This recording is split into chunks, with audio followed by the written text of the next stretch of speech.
Having just learned that the entire World War II museum is closed for who the hell knows how long, the last thing that's left are these little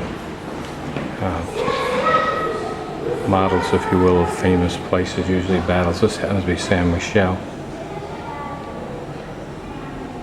God, there's nothing more goddamn irritating than to come to a museum to see something important, and the one important thing in it, other than the tomb, the second important thing in it, isn't even available, even in part. You can only wonder whether the Louvre is closed for the next 6 months.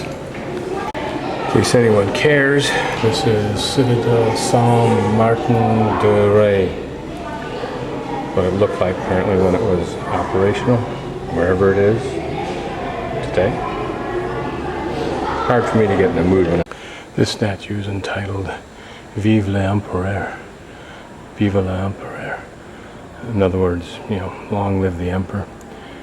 Is there a difference between someone like Napoleon and someone like Saddam Hussein? And where would Hitler fit in on that spectrum, if there is one?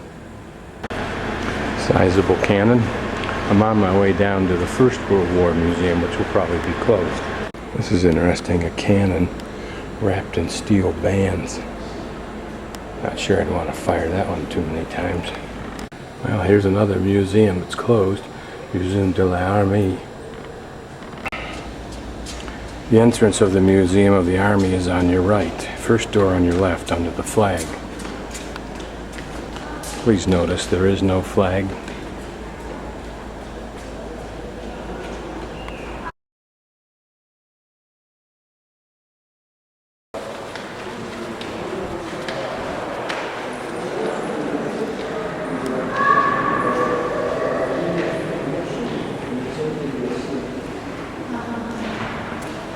This is the puny French tank that the guidebook points out was toast against the German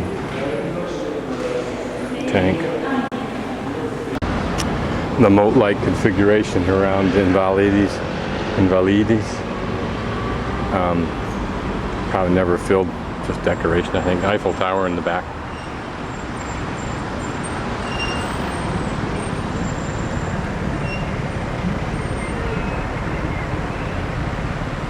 I can imagine how it would have been thought of at the time as being an ugly little artifice. Excuse me, an ugly large artifice.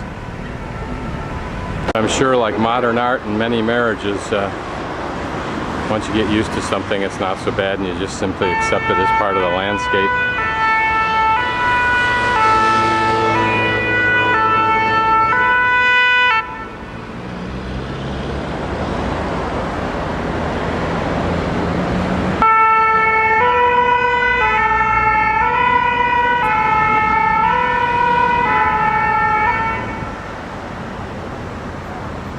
The walkway going north from Invalides, where I think they play boule, or what I think in Italy they call bocce.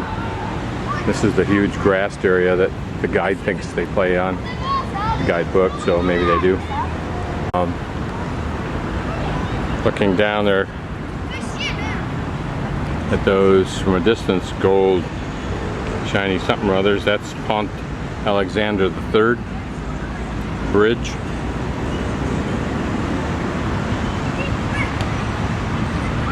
I'll just pan to the left.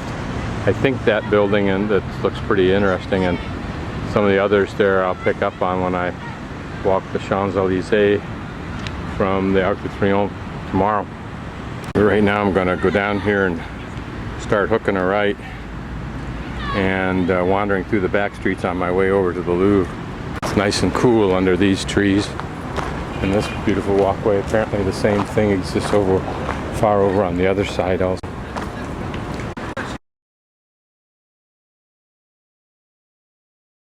This is the Assembly Nationale, the National Assembly.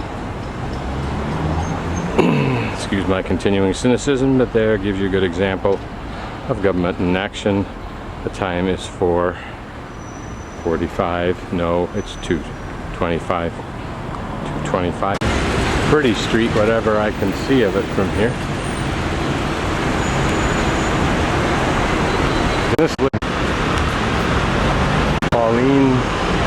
Dot, a singer and composer, lived from 1884 to 1910. It is a nice looking building. Doesn't have any of the look of where Assemblée Nationale, where apparently the confused and turbulent politics that I used to study about that typified France takes place.